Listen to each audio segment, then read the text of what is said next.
So, good morning, ladies, gentlemen, colleagues, friends, and auspicious guests that we have here today. Thank you very much for the invite today to this auspicious occasion. As introduced, my name is Prof Eloise Phillips. I'm Academic Provost and the Associate Vice President International at the University of Southampton Delhi. So this morning, I'm just going to share my thoughts around my thoughts about leveraging AI in business schools and in university education, and introduce you a little bit for some more information about the University of Southampton Delhi. So firstly, about us. The University of Southampton is ranked 87th globally in the QS World Rankings and is considered amongst the top 10 universities in the UK. We have 7 campuses in the UK and 2 international campuses. Our campus in Malaysia, in Johor, has been established since 2012, and we've just recently, this August, opened our campus in Gurgaon in Delhi. The university serves over 26,000 students worldwide and has an alumni network exceeding 285,000 professionals. And our faculty comprise more than 2,000 academics, and we carry a very long legacy in academia of over 150 years in the UK. The Delhi campus is the first UGC-approved international campus in India.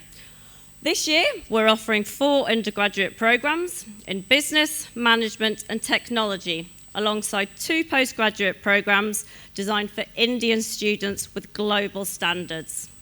This campus of ours really is a landmark for transnational education, bringing world-class learning outcomes, pedagogy, and faculty expertise to India, and contributing to the country's global higher education standing in line with the NEP 2020 vision.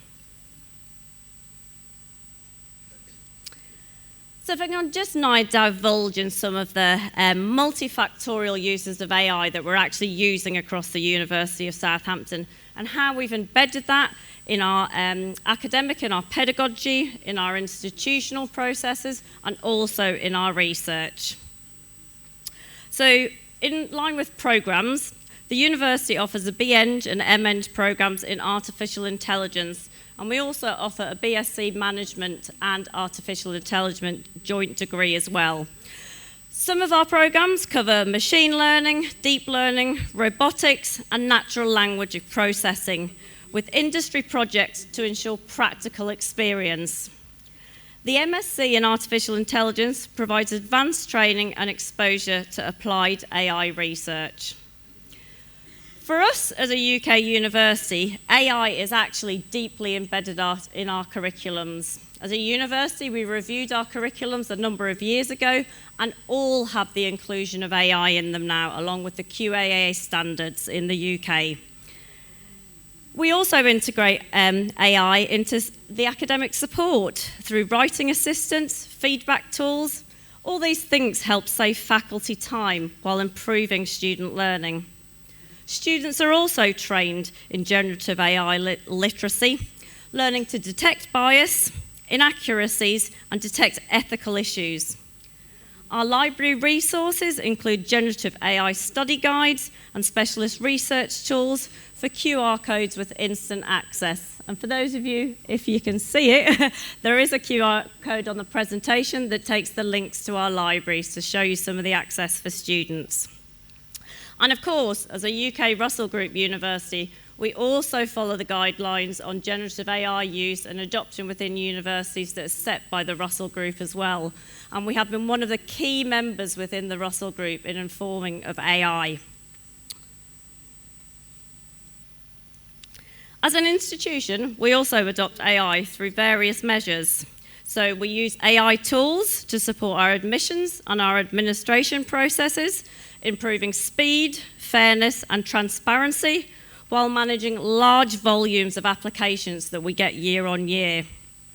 Student engagement is tracked through AI analytics to identify students that are at risk and ensure timely intervention. So our attendance monitoring and due diligence processes have AI adopted within them to help us pick up things we need to pick up to support our students early on. For teaching, AI generates content. I think we're all accepting that we all use AI now. You know, our faculty and our staff are using it as well. But doing this for our faculty allows them to focus on high-value tasks. So the things we were talking about earlier as professors, now we focus on providing those high key-level skills and working on those softer skills while students are being given the opportunity to use AI. We do have very strict policies, and we do have governance around the ethical use of AI. We ensure students use it responsibly, with proper disclosure and in alignment with academic integrity. So for example, in the submission of all our assignments, student will be asked to sign to say what level of AI that they have used in this assignment. Our module learning outcomes, our program learning outcomes, and our assignment briefs that are given to students will tell them what level of AI they are allowed to use in a particular assignment. That's something I've seen change over my generation. You know, our learning assessments many years ago were just a simple brief, and students were starting to adopt using it. But now we're giving students the opportunity to use it throughout various programs and at various stages and at various different levels to help them become more AI literate, but also use it in that ethical manner. I do have a short video here that just demonstrates, if we can get it to play. Is it going to work? Nope. Sorry, apologies. There was a video on there. I know we're short of time. But we actually produce guidance for students to actually educate them on what they can actually use AI in, the resources, the guides that we have, and really how to think about using it ethically. So these are all available on our student-facing portals. Moving on to research. So some of you may be aware that we have a very prestigious Regius Professor, Dame Wendy Hall, who has actually been appointed by the UN to advise on AI. So Dame Wendy Hall works as a professor with our Department of Computer Science and is really leading the work on responsible AI and judicious use of AI around the world. And as a little tidbit and a little just preview, she will be coming out to join us on campus in February, so we will be advertising some events. So if you do follow the work of Dame Wendy Hall and would like to come along, we will certainly send some invites out for some distinguished guests and delegates here to attend. So the university hosts research centres, maybe slightly different to how separate schools and faculties in Indian universities or other universities around the world. Our research schools are interdisciplinary. And the reason being, we can bring together experts from across all different departments, whether it's arts and humanities, computer science, business management, healthcare, medicine, to all come together to work on research problems. And AI is one that is happening within. So we have centres for machine learning, centres for autonomous systems, we have an international centre for spatial computational learning that is really driving our AI research. We have had many, many large grants being won for our AI projects. We have a large project on quantum verification, and we have multiple international collaborations looking at tackling climate change, healthcare, and sustainable technologies.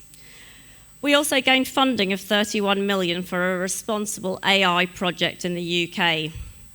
All these projects help support, all this funding helps support our research projects at the University of Southampton, and AI is embedded in all of our interdisciplinary centres. As you can see there, we were actually awarded 15 million in AI funding from the UK government, and that was to actually help train 70 PhD students who are actually in the process now of currently learning how to use an AI technology that works sustainably called SUST AI.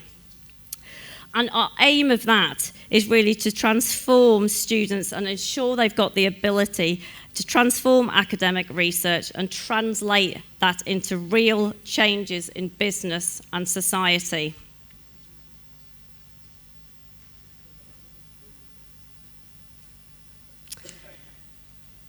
now just a little bit about, obviously I've presented our key research and everything that we're doing in AI, how we're using it embedded in our curriculum, the tools that we're using across the university, and our research centres. But now we're obviously now in India. We have our campus in Gurgaon in Sector 59 that opened in August, as I said. We're expanding our courses year on year, and we will be embedding AI in all our programs that are taught on campus, and hopefully developing some of our own research centres as we go on and we grow bigger.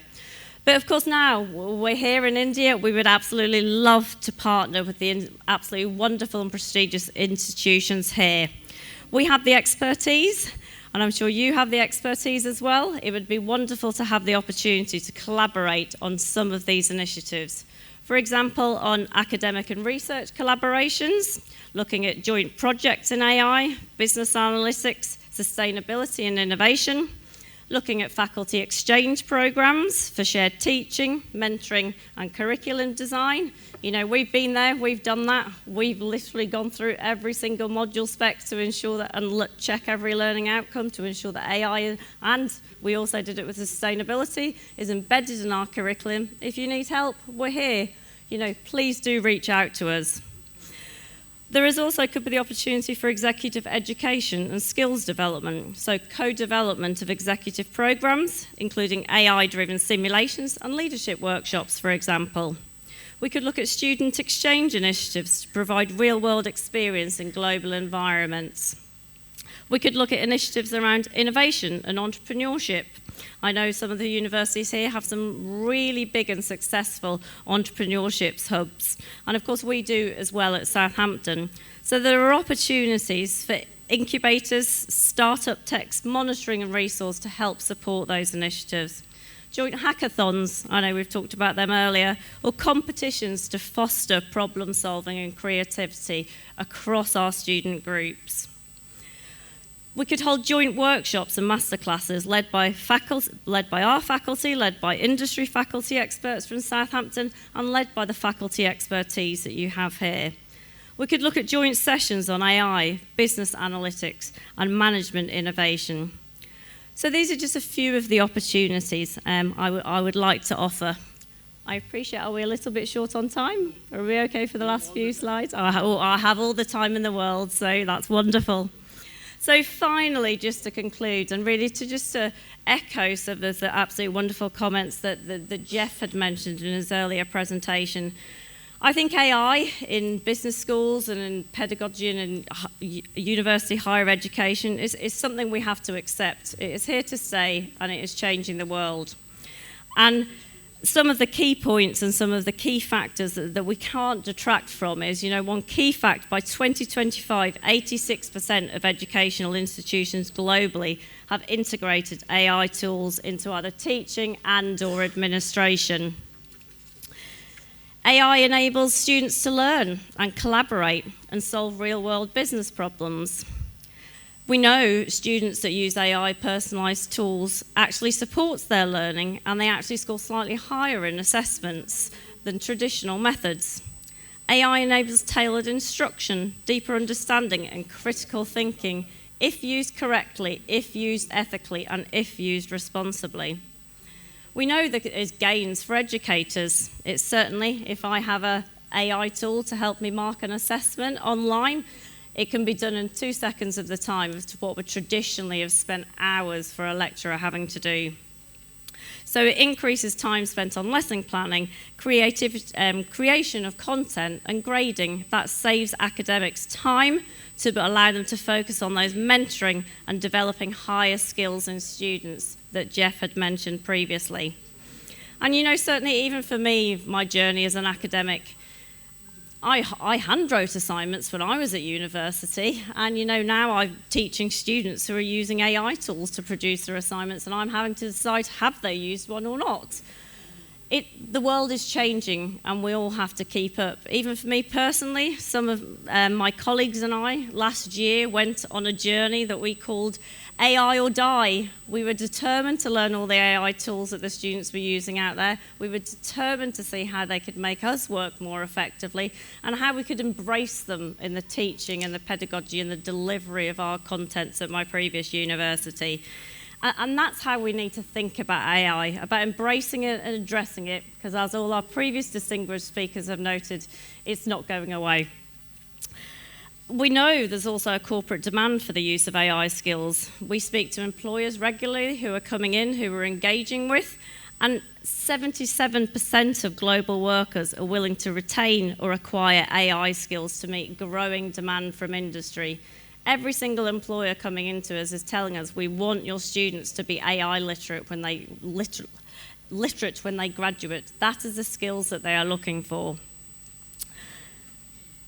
We also know that this is a massive growing market, as presented previously. Just alone in education, the investment and the growth in the market, in the AI in education market, reached $7.57 billion in 2025. And that is growing 46% year on year, with projections of up to gains of $112.3 billion by 2034. I'm certainly still hoping I come up with my ingenious new AI tool that's going to make me my millions and allow me to have a very nice big house and camellias. The opportunities are endless. And really this indicates that there is a strong, sustained investment in AI-driven education technologies to support competitive advantage and everything that we are doing in HE.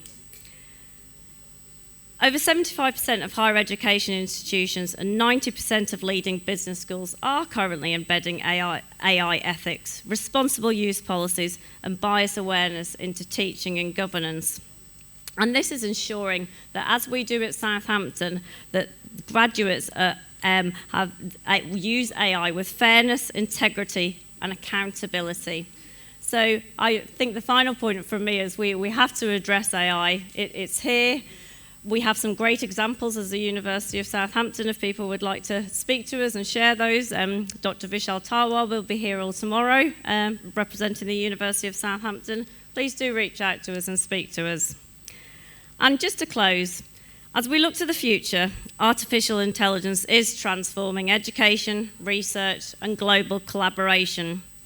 The University of Southampton, with its distinguished history and presence in India, exemplifies how innovation and international engagement can create opportunities for students and institutions. AI integration into academics, institutional processes, and research equips students to thrive in this rapidly changing world, where we know we have to allow them to foster integrity, ethics, and critical thinking in their processes. This journey is certainly amplified through collaborations between the UK and India, and certainly with us coming here and opening the first campus, we hope we're just the start of very many and the sharing of that excellent practice. We're hopefully looking for joint research, faculty and student exchanges, innovation hubs to enable a shared platform for knowledge, entrepreneurship and leadership. I've only got one thing.